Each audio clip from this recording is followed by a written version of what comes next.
Good afternoon. It's my pleasure to introduce Dr. Hakan Yavuz, who's an assistant professor of political science at the University of Utah. He's been there approximately 5 years, but I've come to know from my conversations with him that he's well-traveled as well. He's been a visiting professor and a fellow at Notre Dame, for instance, in just the last year or two, where he was a Rockefeller fellow doing a study on Catholic-Muslim relations. He's also spent a year at Cal Irvine and is involved in many projects. He received his doctorate in political science from the University of Wisconsin in Madison, a Master of Arts in Political Science from University of Wisconsin-Milwaukee. He also spent a year at the Hebrew University in Jerusalem at the Leonard Davis Institute, and so has a real interest in Arab-Israeli politics and Turkish-Israeli relations as well. He received his Bachelor of Arts at the University of Ankara in International Relations. Dr. Yavuz is very active in publishing and writing as well as teaching. He's written many articles in leading journals, including Current History, Journal of International Affairs, The Muslim World, and has written extensively about Islamic identity in Turkey and among also Islamic minority groups in Bosnia, for instance, the Kurds. Mentioned also the Turkish-Israeli relations, and I personally was interested to see that he's also done some writing about the impact of Sufism on politics in Islam, which I think is a fascinating and little understood dimension. He has a book that's coming out shortly on Islamic identity in Turkey, and that will be part of what he is talking about today. I enjoyed getting to know Dr. Yavuz when I visited him in his office about a month or 6 weeks ago, and had a long chat and found common ground in our interest in the Middle East. And so it's a pleasure to have him down here to BYU. I think this is his first trip here, and we hope that he'll come back more and we'll have opportunity to benefit from his experience. We'll turn the time now to Dr. Hakan Yavuz.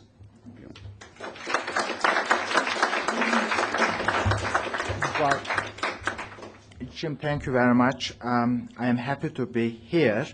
What I'm going to do today, my talk very much consists of 3 parts. In one part, I will try to lay out why Islam and why Islamic politics. Second, I think it is important to disaggregate Islamic world, because I think it is a myth to talk about Islamic world. Islamic world is very much divided into 7 major zones. And third, in the final part, I will try to summarize major characteristics of Turkish zone, that what differentiates Turkish zone from other 6 different zones. Islam is important because Islam very much constitutes the grammar of Muslim societies. By grammar, I mean that Islam doesn't tell Muslims what to say, but it helps them to make their conversation intelligible. It helps them to organize their thinking, and it helps them to create the basic fundamental rules about the good society and what is right and what is wrong. So in Muslim societies, the grammar of identity, grammar of justice, and grammar of ethics very much derived from Islam. So Islam in that sense is not a Sunday activity per se, it is part of daily life. Islamic movements are important. We have Islamic movements because one of the key reasons, different pattern of state formation in the region. Most of the states are created by the colonial powers. Second, because of the state building process in the region was combined with modernization, and elite wanted to create a new nation state by trying to undermine any potential opposition from society, and Islam very much identified as an obstacle for nation and state building in the region. Therefore, the state formation helped to turn Islam into an oppositional identity, because most of the state wanted to create a secular nation state, as Turkey tried to do, to make sure that the Kurds, other groups, they all identify themselves as Turk. And also in the Turkish case, the secularism became the religion of the new modern state. So both nation building and secularism very much turned Islam into an oppositional identity. Islam became the only tool to challenge centralization of the state. The third Islamic movement, because we are in the age of globalization. Globalization creates winners and losers. It created three fundamental problems. Problem number one is the identity, the politics of identity. It is also reflected in the United States in terms of multiculturalism debate. Problem number two, created by globalization, is the question of justice, because it creates again winner and loser, and market system is not conducive to create a just society. The third, globalization also creates the question of ethics. So you have a question of identity, justice, and ethic, and unfortunately our secular ideologies, liberalism or utilitarian philosophy, pragmatism, they are not necessarily conducive to address some of these fundamental questions of identity, justice, and ethic. And Islam has a lot to say, just like any other religion, like LDS or the Catholic Church. They all have something to say about identity and justice and ethic. And I think this is one of the reasons why, as we become more globalized, we are going to see more role for religion, any type of religion. So this is the one part. Islam is a grammar. Islam also became an oppositional identity. Islam is also today more relevant because of the question of identity, justice, and ethic. Let's move to the second part. So there is a myth that there is such thing called Islamic world. I think it is very much a myth. What we have, the Muslims, they all share the grammar. This grammar is just like Indo-European language grammar in a way. You have certain structure there, which helps Muslims to identify each other and see the Muslim believer as a member of Ummah. But when we move to the reality, what we have 7 different zones of Islam. These zones are shaped by nationalism and different pattern of modernization. One of the key zones is the Arab zone. Arab zone is more important because the language of Islam is Arabic, and Islamization and Arabization very much historically went together. So when you Islamicize North Africa, at the same time you Arabized. So Islam and Arabic ethnicity very much overlapped and became co-determinant identity. In the Arab zone, there are 5 major characteristics. One, Arab zone, when Islam emerged around 610, nomadism was a dominant force. Nomadism is one of the factors shaped the understanding of Islam. Second major force in the region is tribalism in the Arab zone. Again, the structure of solidarity in the region is not necessarily nation, but I would say very much extended family identity or tribes. Because of harsh geographic conditions, because need for defense, because of limited agricultural conditions, made the tribe the only structure for solidarity, and still tribes are very dominant in the region.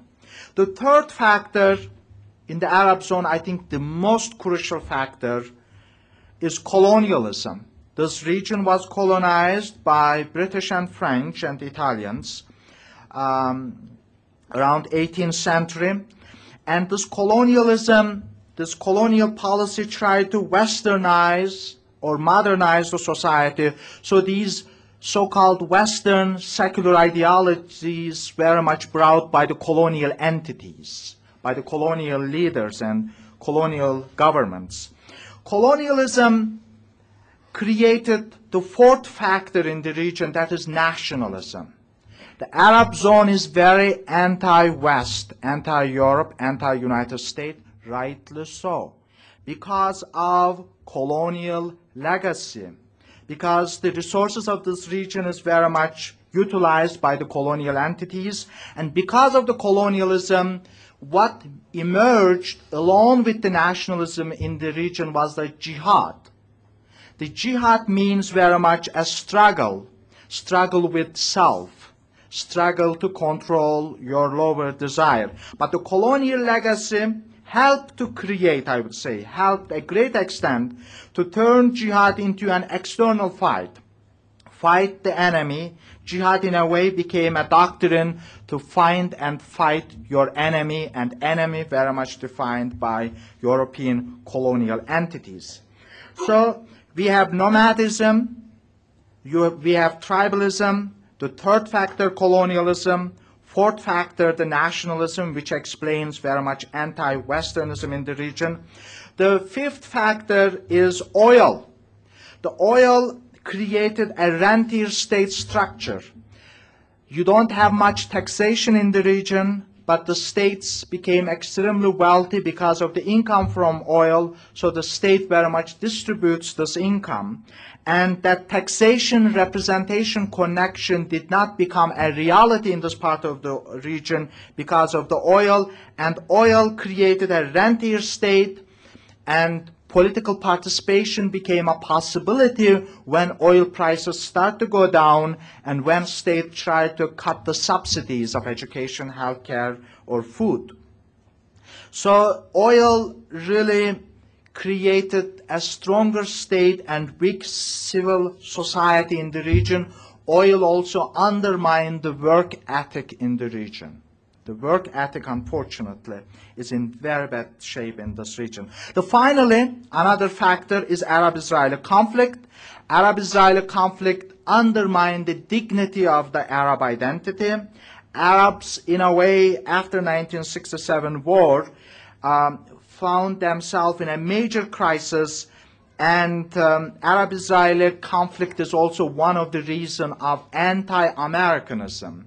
The anti-Westernism could be explained by colonialism, but the anti-Americanism is closely linked with U.S. unfair position and, I would say, unjust position on the Arab-Israeli conflict. In a way, American foreign policy on the Arab-Israeli conflict is hijacked by three groups in Washington. One is Israeli lobby, one is Southern evangelical movements, third one is the neoconservatives. These are the three groups hijack the American foreign policy, particularly Arab-Israeli conflict. Now let me move to second zone. Second zone is the Persian zone. I just want to stress what are the characteristics of the Persian zone. Persian zone had a pre-Islamic civilization, rich. The Persian culture, Persian philosophy was a dominant force and in competition with the Greek philosophy and Greek thinking. Second, in the Persian zone, you had urban centers, urban culture. And Persian zone also always remained as agrarian society rather than tribal or nomadic. And in the Persian zone, in order to differentiate themselves, they created their own, very much their own understanding of Islam. It is Shiism. The Shia Islam somewhat dominates, became the nationalized Persian version of Islam. And in the Persian zone also we have the colonial legacy. First, because of the tobacco that the British tried to get concessions around late 19th century. Later on, oil. Oil also made United States to become the patron and major boss of the region, and U.S. led the coup in 1953 against Mossadegh, and United States, because of the U.S. intervention in domestic affairs of Iran, U.S. in a way became an hated entity, and in the end, because of our dependence on oil, because our greedy nature in a way, because of the capitalist market, we became also the United States and West became very much target in Iran as well. So, and then it brought the Iranian Revolution, and now Iran is trying to, navigate and create a more thicker civil society. But I would argue that Iran has a much better democracy and functioning civil society than any other Arab countries, including the close ally of Egypt. You have better democracy, you have better rule of law, even though there are many problems in Iran. But something is emerging in Iran. If we leave these societies alone, they will create their own problems, but they will eventually create their own pattern of politics and culture. I think this is one of our arrogant attitude, I would say, in the West. We think that we know the best and we can shape and determine these societies. What you have, if you compare Arab and Persian zone, both Arab and Persian cultures are influenced by Islam. They also produce their own Islam. In other words, you have a dialectical relationship between geographic, economic, and political conditions and the way in which the Islam emerged in this region and the way in which Islam is also politicized. For instance, nomadism and tribalism became dominant in the Arab zone, but the urban culture became more dominant in the Persian zone. In both zones, we have the hegemony and major influence of colonialism, and this colonialism also helped to create anti-Westernism and anti-Americanism in the region. And region today, both Arab and Persian zone, more nationalist.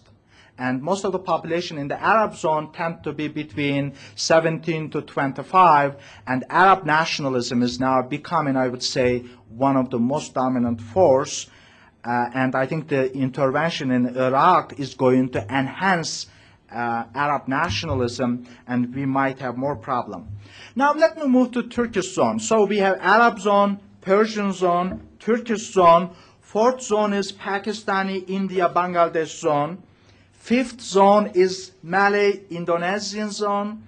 Sixth zone is the African zone. Seventh zone is the diaspora zone. So the Islamic world very much consists of these 7 zones. So I will finish with the Turkish zone because we don't have much time. In the Turkish zone, where I come from, I am a Turk. In the Turkish zone, there are a number of characteristics which differentiate from both Arab and Persian zone. One of the first factor, the Turks were shamanist or Buddhist before they converted to Islam. And Islamization of the Turks very much carried out by Sufi holy men known as Babas. So the Islamization of the Turks carried out by the Sufism. So the Turkish Islam is very much a Sufi Islam. It is a mystical Islam. It is an Islam that you find the truth in your heart. Islam in terms of individualized conception of Islam. Second major characteristic, first one is the Sufism. Second one is the Turks were never colonized, and they created one of the major empires known as Ottoman Empire. So it is an imperial Islam. You have this arrogance and degree of racism of the Turks toward Arabs or other Muslim groups because of this Ottoman imperial legacy. And what this Ottoman imperial legacy means is the following. The ulama, the scholars of Islam, the military very much made servant of the state. In the Ottoman system, the religious scholars, religious bishops or the religious functionaries were part of the state bureaucracy. They were servant of the state. In the Persian zone, the ulama, the mullah, always remained autonomous. They always had their own autonomous resources, similar to some extent in the Arab zone as well. Whereas in the Turkish zone, the religious scholars always integrated into state, and the religious scholar justified the imperial ideology. The Ottoman Empire very much remained a southern Balkan. The center was in the Balkans, in the southern Europe, the Bosnia, Kosovo, today's Serbia, Montenegro. So the Ottoman or Turkish Islam is a frontier Islam. First, Sufi Islam. Second, Imperial Islam. Third, it is a frontier Islam. Frontier Islam very much mixture between heterodox and orthodox tradition. Its frontier Islam tend to be more liberal, more flexible, and more pragmatic than the Turkish Islam. Because of you are on the frontier, you have to constantly interact with the other groups, and you also want to convert them to Islam. In order to convert them, you have to provide a more liberal interpretation for the third generation, and then you can become more strict interpretation in the second generation. So the first, the Muslim Sufis, they joined to drink with the Christian population of the Balkans, and they had a much more liberal interpretation in the early period. The key factor, the fourth factor, is Turkey was never colonized. Since it was never colonized, you don't have anti-Westernism. And in the constitution of the Turkish nationalism, Russia remained the other because most of the Ottoman territory was lost against the Russians.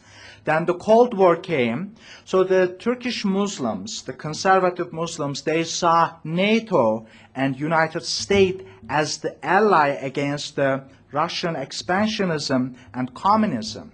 So whereas in Egypt, in Iran, they were suffering under British or to some extent American oppression, whereas in the case of Turkey, the Turks were trying to welcome NATO and European Union as a protection against Russia and Soviet Union. So Cold War condition created a different Muslim mentality in Turkey that they see or saw.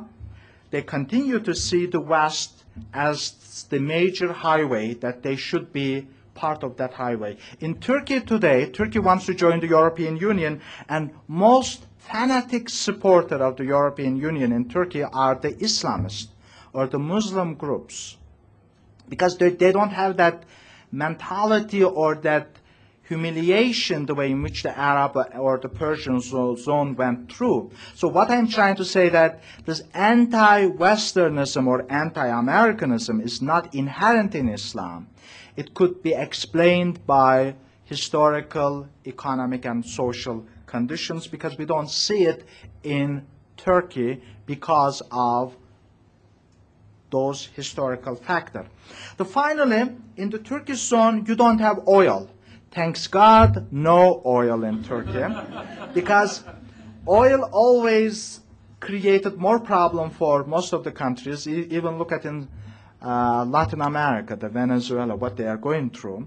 And oil in Iraq creates more problem for them. So because there is no oil in Turkey, Turkish economy is based on taxation.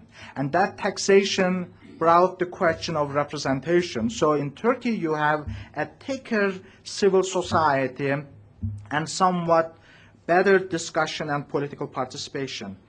Let me conclude by saying that in Turkey, the modernization project carried out by native intelligentsia rather than colonial governors, British or French colonial governors. It was carried out by the founder of the Turkish Republic, Mustafa Kemal Atatürk. He used Islam whenever it was necessary, but he created a new doctrine, what we call as Kemalism. Kemalism is the state ideology of Turkey today. I would say one of the major obstacles to democratization in Turkey. But this Kemalism contains two pillars. One is nationalism, second one is secularism. And secularism is viewed as the only way to join European Union and only way to create a democratic modern society. And because of Kemalism, Turkey created a two major problem for itself. For nation-building project helped to politicize the Kurdish identity. So one of the fundamental problem in Turkey today is the Kurdish question. And in a way, Turkish foreign policy is hostage to fear of the Kurdish issue and lack of recognition of the Kurdish ethnicity. Second major problem created by secularism, the another pillar of Kemalism, that is Islam turned into an opposition identity against the state structure. So what you have that the Kemalism relatively succeeded in many ways, but it also helped to create two other problems. One is Kurdish issue in Turkey today. Second one is secularism. But the Turkish Islamic movement, I would say, is somewhat different than other movements because of the influence of the Sufism. Second, because it is not a rentier state economy. The third, because no colonial legacy. So Turkish Muslim leadership could easily become the champion to join European Union or European institutions because they didn't go through what other countries went. Well, I will conclude here, and then we will have time for question and answer. Okay, thank you.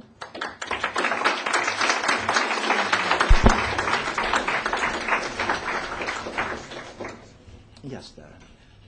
I was really struck by your comments on the emergence of democracy if some of the countries are left alone.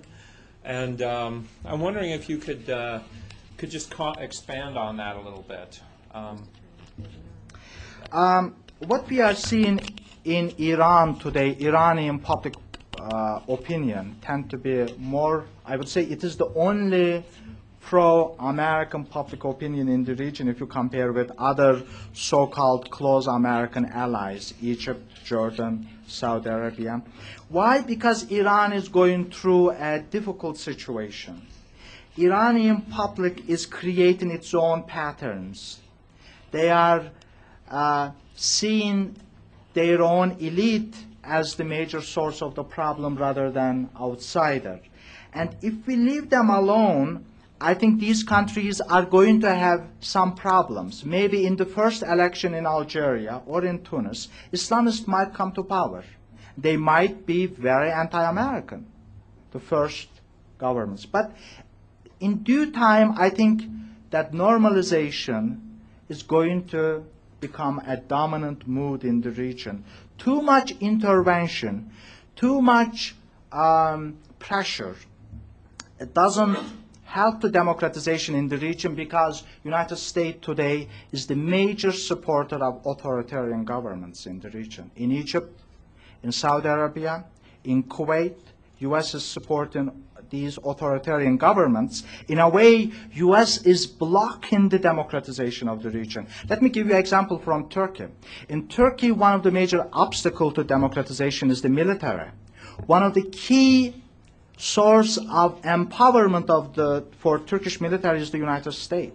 Whereas Europe plays a more positive role in terms of the debate on human rights and Copenhagen criteria and democratization of Turkey, whereas United States never makes that a major issue. So having closer ties with Europe help democratization processes in Turkey. But since most of the intervention for Middle East countries come from the United States, unfortunately it has not been very helpful because the U.S. is allied itself with these authoritarian governments. In a way, the U.S. is an obstacle to democratization and human rights situation in this region. Yes? Could you expand, please, on the influence of Sufism? You just passed it lightly. There may be another question. Would you agree that Bush's pronouncements of Iran being the bad character was not wise. Yes, it was, as you said, it is not wise at all. It really undermined some of the liberal and democratic forces in Iran. Iran is a country where the president of the country is also head of the opposition. This is the contradiction of Iran, because the president, Khatami, he is very much confined and conditioned by the religious clerics. About the Sufism, Sufism is a dominant version of Islam. Sufism means that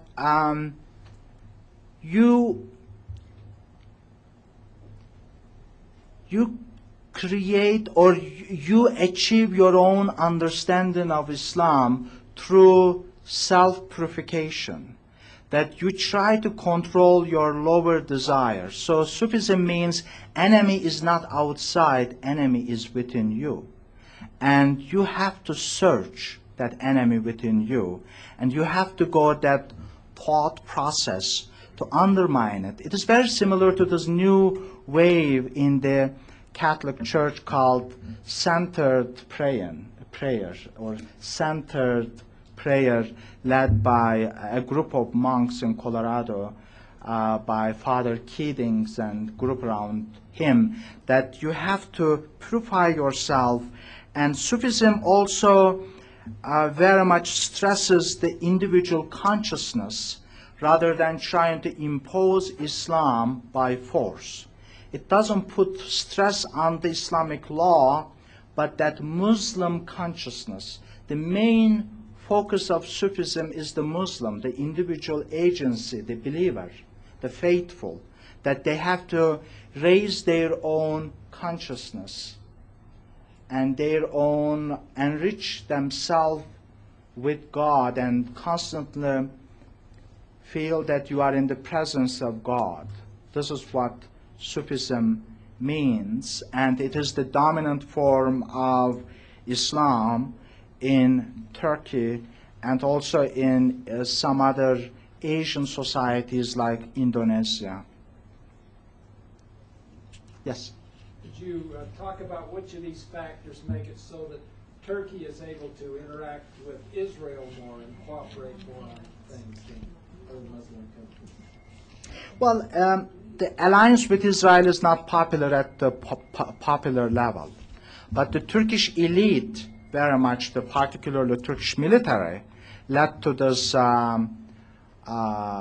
alliance or military cooperation with Israel, because the Turkish military has difficulty to get arms from European countries because of the human rights situation and because of the Kurdish issue.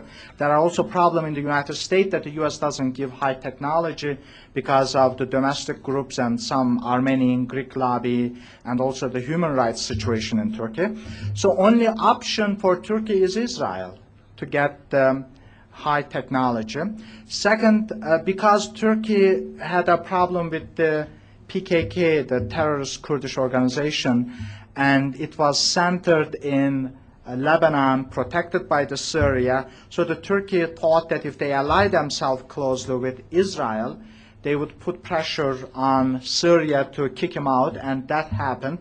But given the Sharon policy, given what is going on in Palestine, the Turkish-Israeli rapprochement is not that popular at the societal level.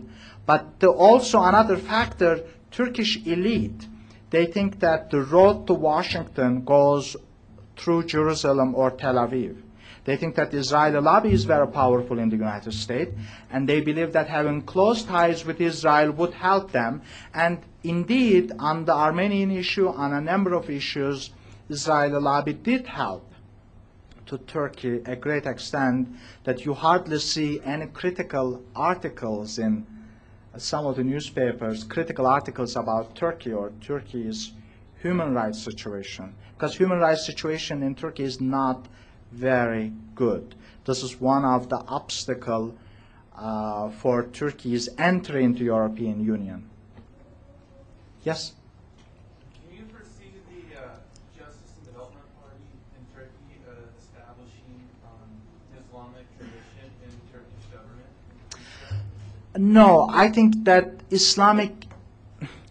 radical Islam is not, Turkey is not a conducive environment for radical Islam, or it is not a conducive environment for Islamic State because of the Ottoman legacy, because of Sufism, because the religious ulama and scholars are fully integrated into state structure.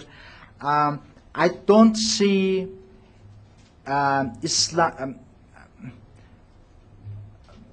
this new party, Development and Justice Party, to pursue any type of Islamization in Turkey. I think it is out of question. What you have in Turkey is Islam is becoming more stressed, not at the political level, but at the ethical level. So you have ethical Islam becoming more dominant in Turkey. Second, a social Islam in terms of identity, Islamic identity, but not the political Islam. It is not the major issue in Turkey.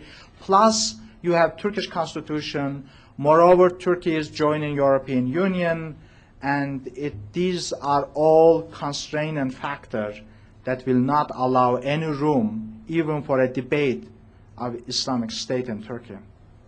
Can you give some examples of the social and ethical dimensions of Islam that are becoming important in Turkey? Yes.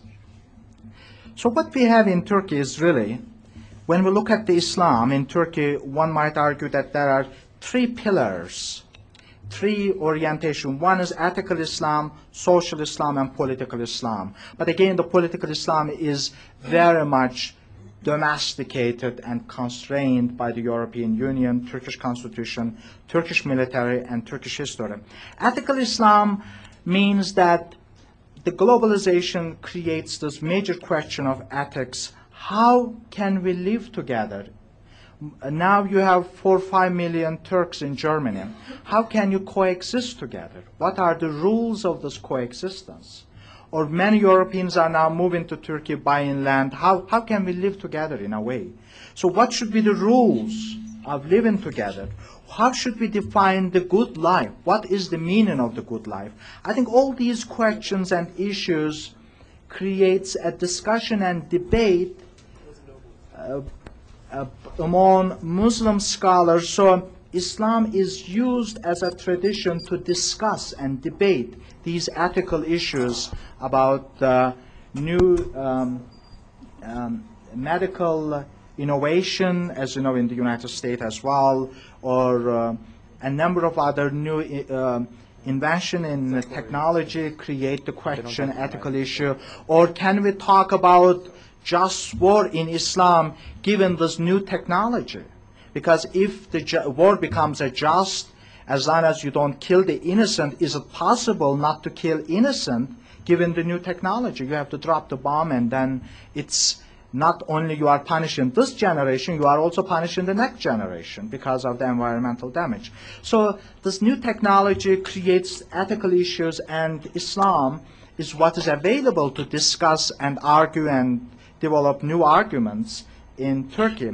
And social Islam, what I mean is that if you look at the major foundations in Turkey, which are in the forefront of charity work, or in terms of some of the human rights organizations now as well, they always informed by Islamic teaching, or Islam becomes a social capital to create new associations and new networks. Most of the foundations and associations in Turkey, they have some kind of religious roots, some religious basis. So Islam, in a way, becomes a social capital to address the question of trust and confidence in a Muslim society. So that would be the associations, networks, soup kitchens, very much part of the social Islam because globalization forces state to cut the subsidies in welfare, cut the subsidies in education, cut the subsidies in healthcare. So who's going to provide these things? So the religious networks become useful because they have their own hospitals. They now are in higher education or public education. They also provide certain aid to people. Yes? In asking this question, I'm assuming that the government and the military's strict adherence to the Kemalist ideology is a desire to be viewed as Western and modern. So if that's the case, would it be possible that once, or if Turkey were admitted to the EU right now, they would relax a little bit and accept, like, they would feel more accepted as a Western European country, and then democratization could go forward? They wouldn't be so rigid in their upholding the nationalism and secularism. I think this is a wonderful question. What you have in Turkey, Kemalism always justified and legitimated itself being progressive and being Western. But the Kemalist understanding of West was very much informed by the realities of 1920s and 30s of Europe. In other words, in Europe you have Hitler, Mussolini, or authoritarian government, state-led industrialization project. This is very much the Kemalist understanding of West is frozen in a way. In 1920s and 1930s, West changed, evolved. Today what we are having in Europe is a more multicultural, multi-religious, more liberal space, the Europe today, and there's a major debate over the European identity. So Kemalism on one hand tried to generate its legitimacy being Western, but also Kemalism is very much criticized by the West and not viewed as West from London or Paris or Berlin because of their authoritarian militaristic policies. So, so the Kemalist establishment cannot openly say they are against West because this is their source of legitimacy. So what you have in Turkey today, Turkish military is one of the key obstacles to entry into European Union. And they are using the question of Cyprus, question of the Kurdish issue, human rights situation to delay and, if it is possible, prevent Turkey's entry into EU. But something happened in Turkey in 1960s, 70s, and 80s that the Turkish political equation, the power equation in Turkey, you have the military. In addition to military, now you have a major force, the bourgeoisie, because Turkey is not a rentier economy, it is a tax-based economy. So Turkish bourgeoisie is very much in favor of European Union. And then the Islamic forces, they historically was against Europe, but now they are also, as new Europe, new reality, Europe changed, they changed as well. They are also for European. So I don't think Turkish military can block this process toward European Union. I think Turkey will join the EU. The question is when. But I think Turkey will join the European Union, and this Copenhagen criteria already forced Turkish state to redefine the Turkishness, that the Turkishness is not ethnic. You could speak Kurdish and you could be Turk at the same time. And it also forces Turkish state to be more liberal, to allow a party which has roots in Islam to come to the power, because of, I would say, these are happening because of this Turkish struggle or attempt to join the European Union. So the external factor, the European Union, plays a positive role in the democratization and identity debate in Turkey. Yes? So you talked about Turkey's origins in shamanism and also in Buddhism, and then went into Sufism. And I wonder if you could tell just a little bit about the origins of Sufism and whether or not the shamanistic or Buddhist roots are seen in the religion, and how other countries that are Islamic view Turkey and their religion. Well, from the Wahhabi or Saudi perspective, Sufism is nothing but an heretic movement. and they are not Muslim. So this is one Saudi Wahhabi vision. But Sufism, there's a major debate about the origin of Sufism. And some scholars argue that the Sufism is very much the Buddhist legacy in Islam. That this is one, again, it is contested. And some people argue that the Sufism is very much goes to the period of Prophet Muhammad.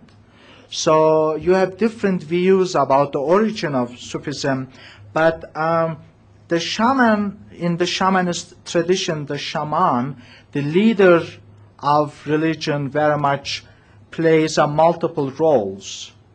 A healer, welfare provider, teacher, shaman. And so in the Sufism, the Sufi sheikh also plays multiple roles. So it's a big debate, really. What is the connection between Sufism and shamanism? To what extent you see Sufism is the legacy of Buddhist shamanist tradition? And but usually the Islamic political movements, they don't see Sufism something positive. They are very critical of Sufism. And also the Wahhabi version of Islam also sees Sufism as an heretic movement outside Islam. Yes? You mentioned a few times the Kurdish issue that Turkey has, and like it's keeping them from being able to join the EU. Can you explain that a little more, just what that issue is exactly, and why all Turkey, Iraq, and Iran all seem to dislike the Kurds? Well, the Kurds are divided by four major countries, the Kurdish population. Iraq, Iran, Syria, and Turkey. It is in a way divided among these four countries, the Kurdish population, because the border between these four countries very much created by the British colonialism or the British legacy. So the Kurds were, divided into pieces. Also in 1920s, when the borders were shaped, there wasn't very powerful Kurdish nationalism because the major structure of solidarity among the Kurds still today, tribes. So the tribal loyalty was the dominant, and it was easy for the regional governments to bribe or use force sometimes to take these tribes on your side. Then the Kurds were mostly Sunni Muslim, and they were well integrated into Ottoman polity because of the Caliphate system. You had a religious symbol, unified Arabs, Bosnians, Albanians, Turks together. That symbolic unity was shattered in 1924 when the Caliphate was abolished. And then the borders were created. Then each state tried to create an Iraqi nation, Turkish nation, Iranian nation, by trying to undermine or forcing these populations to give up their own language and ethnic identity. So I would say that that centralization policy, that attempt to create a nation state, helped to politicize Kurdish identity in Turkey, in Iraq, and in Syria. And today you have a very active Kurdish nationalism. In Turkey, the Kurdish population varies from 7 to 10 million. According to some people, even 15 million, the population. And in last election, December 2002, most of the Kurdish provinces voted for Kurdish party. In some cities, the Kurdish party received 50–60% of the vote, but they couldn't send any member to Turkish parliament because Turkey has a 10% national threshold. You need to receive 10% of the vote to send MP to parliament. So the Kurdish vote was around 6%. But in some regions, they are over 50%. And that 10% threshold is in a way engineered to prevent Kurdish parties to enter into Turkish parliament. So you do have a major problem in Turkey. That is, but the Kurds in Turkey, they don't want to secede. What they want is very much their language rights and their cultural rights. And I think within the framework of the European Union, Kurds are likely to get those rights. And this is another reason why the Kurds in Turkey are so pro-European Union, because they believe that the European Union would create a political structure to address their question and their debate. Yes? What do you think about the religious freedom in Turkey? And what do you think about the ban that women cannot cover their heads in at schools or in official places in Turkey? In Turkey, we have one official religion. When the founders of the republic, Mustafa Kemal, when he abolished the caliphate, he abolished the caliphate, created an institution called Directorate of Religious Affairs. It is known as Diyanet in Turkey. And in that institution, very much the Ottoman version of Islam became the dominant, that is Sunni Hanefi version of Islam. And in Turkey, you have also 10 to 15% Alevi population. They are very much excluded from this process.